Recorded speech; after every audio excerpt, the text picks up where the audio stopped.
All right, what's up, everybody? Miss Lynch here in a different classroom once again. Oh, okay. Sorry, I got so this rainy weather. It's sniffly. Okay, so we are looking at the second half of chapter 18. The last thing I said, okay, we've been talking about the AFL, the American Federation of Labor, their growing influence amongst native-born workers, and then there's the creation of the IWW, the Wobblies, who really want to organize for everybody else, okay?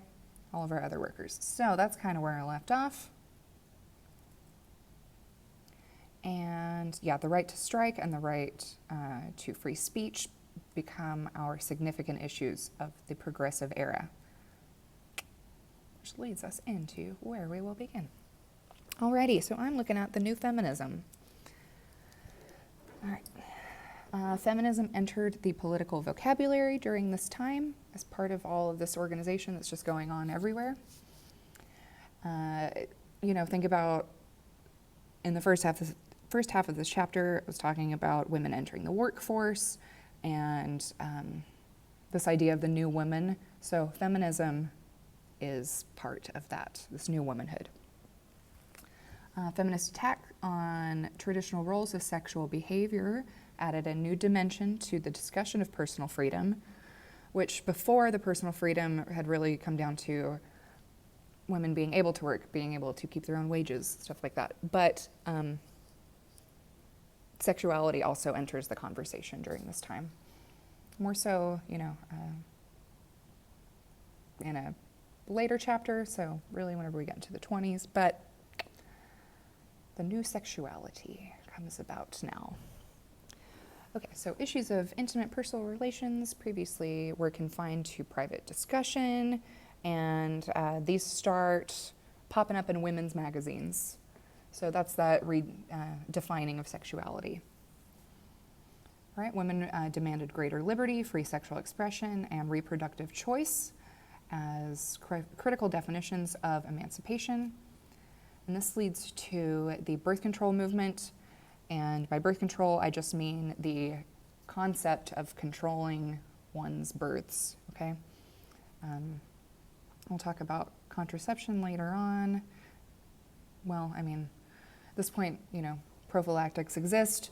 We'll have things like the pill later on in the 60s. But like I said, just the concept of controlling your births is birth control.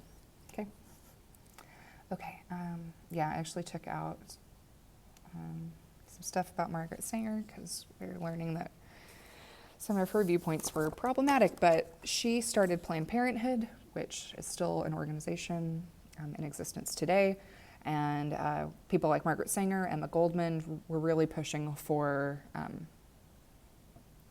birth control to be practiced, all right? Okay, so our next section, First Americans and Progressivism.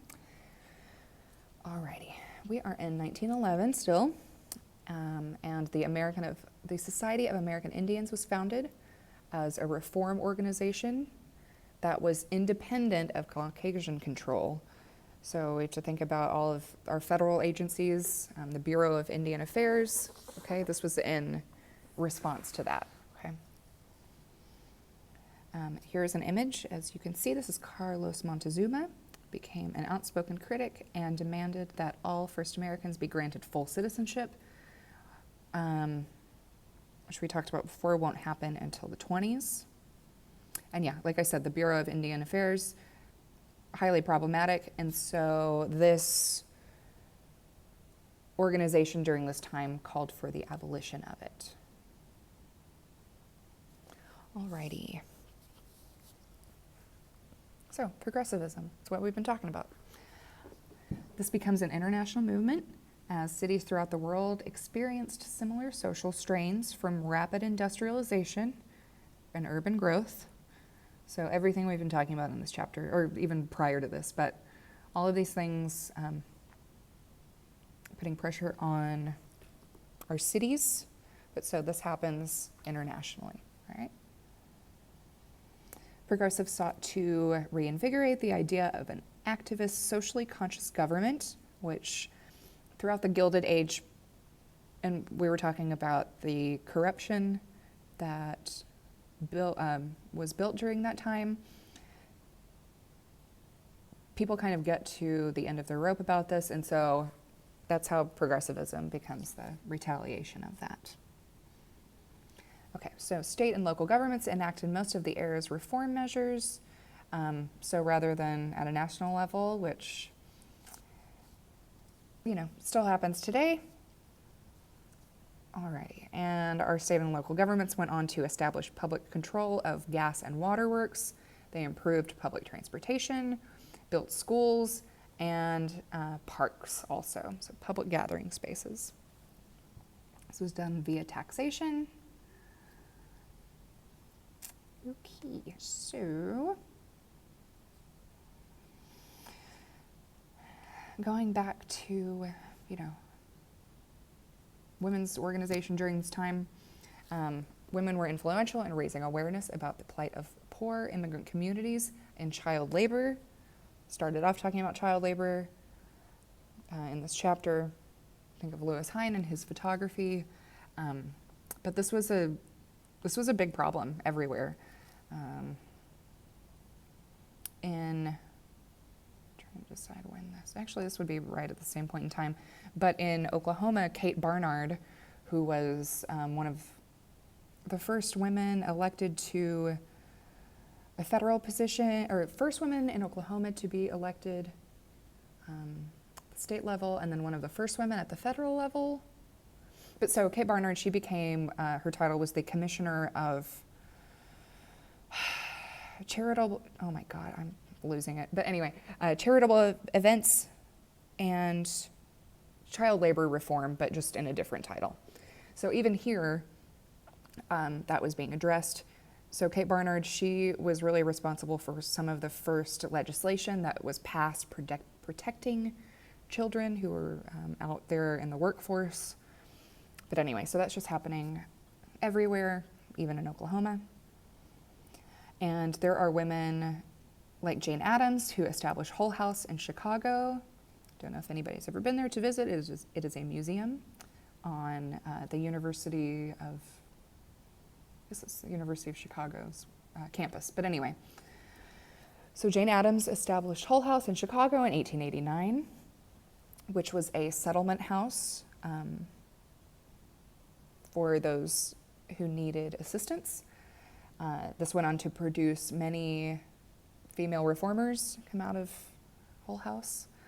And she inspired kind of this pattern. So by 1910 in the US, there were 400 settlement houses that were modeled after Hull House. There's also the creation of groups like the National Consumers League. There are journalists like Florence Kelley, who was actually present when the Triangle Shirtwaist factory fire was happening, and she witnessed women jumping from the building and dying on the streets in front of these crowds. But so Florence Kelley she was a powerful voice during this time, okay? Okay, this next point goes back to the previous slide.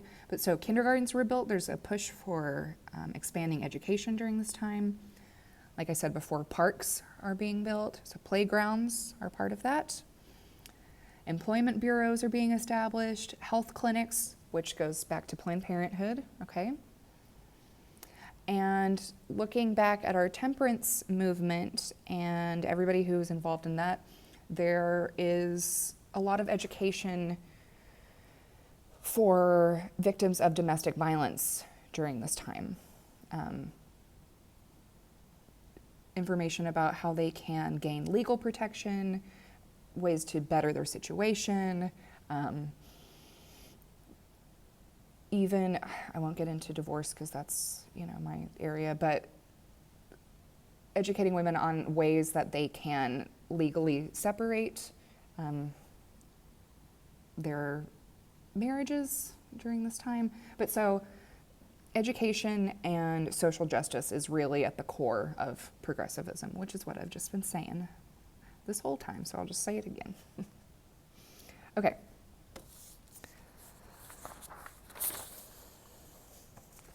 In talking about gender during this time, the push for women's suffrage, so the right for women to be able to vote, this becomes a mass movement.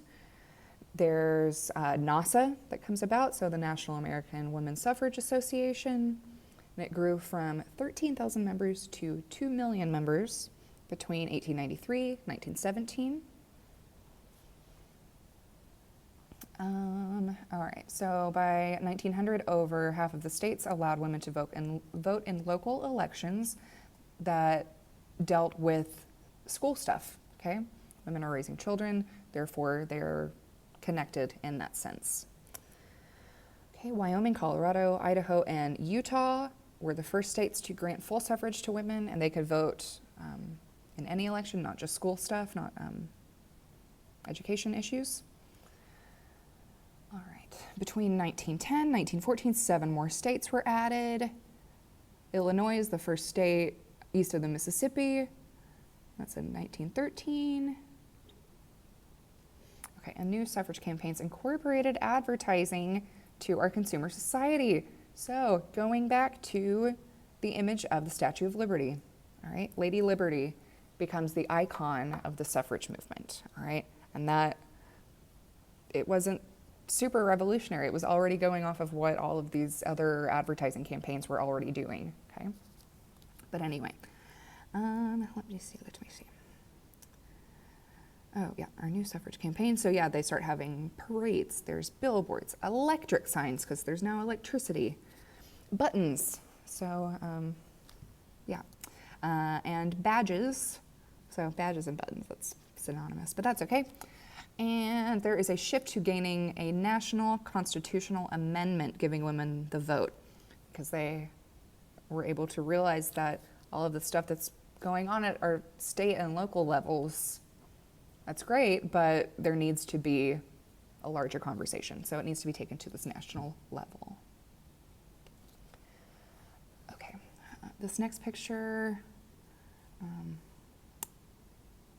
are suffragettes. Again, unfortunately, these are Caucasian women. I felt like these are the photographs that are out there, and this is the documentation of this point in time. So these are the images that I was able to find, but we can talk about the problem, the issues of representation, because we know that this movement was not just for Caucasian women. But anyway, so you guys can look at these photographs. Yeah, women holding signs. This woman here in the lower left corner, this is the gate in front of the White House.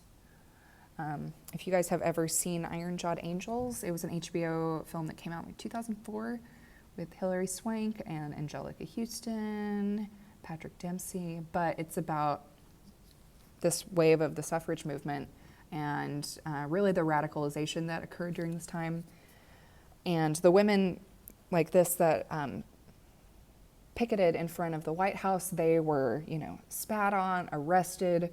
So many of these women were arrested and sent to, oh my God, I'm blanking out on the name, but a women's work camp outside of DC. They went on hunger strikes. They were force-fed raw eggs via tubes that were put down their throats. So this is how women gained the vote. Whenever all of these women were being incarcerated and force-fed, this then came out to the public that these women were being treated this way, and people were outraged, okay? People start protesting in their own means. They are writing newspaper articles. This is being widely addressed, and the treatment that these women received is very implemental in bringing the shift that eventually leads to women getting the vote, okay? Which we'll get to later on. Okay. So this kind of ends on our progressive presidents. Okay, so let's look at Teddy Roosevelt. So McKinley is assassinated in 1901. Roosevelt was his VP and took office, becoming the youngest president at age 42. He served 2 terms, So he was in office 1901 to 1909. He regulated the food and drug industry. Think about the jungle and everything we were talking about then. That's 1906, right? So this is in the middle of Roosevelt. Okay, so the U.S. led the industrial world in efforts to preserve natural beauty. This is kind of Teddy Roosevelt's legacy is the national park system, right? So Congress created Yellowstone National Park in 1872, and that set the tone for future tourism, all right? So we'll have all of our national parks and forests being developed during this time, or established, I should say. But this was known as the conservation movement, again, considered very progressive. But so Congress began regulating the economic development of forest reserves, which our first forest reserve is in Washington, the Pinchot Gifford Forest. Anyway, I won't get into that, but I got lost there for the better part of a day in 2015. So whenever I learned that was our first forest reserve. Anywho, okay, so there's a push for this conservation of natural beauty. Okay, so yeah, conservation movement. Roosevelt made conservation a federal policy. So, like I said, that's how our national parks come about. All right, so that is where Chapter 18 leaves off. We'll set us up for 19. Which is going to get us into World War I, I do believe. I feel like we're right at that point. Yeah, it has to. Okay, so yeah, we will be back for World War I. Talk about that European family feud. Became an international affair. Okay, if you guys have any questions, thoughts, concerns, anything, shoot me an email and I will get back to you as soon as I can. All right, hope you guys have a nice day and I will talk to you later. All right, bye.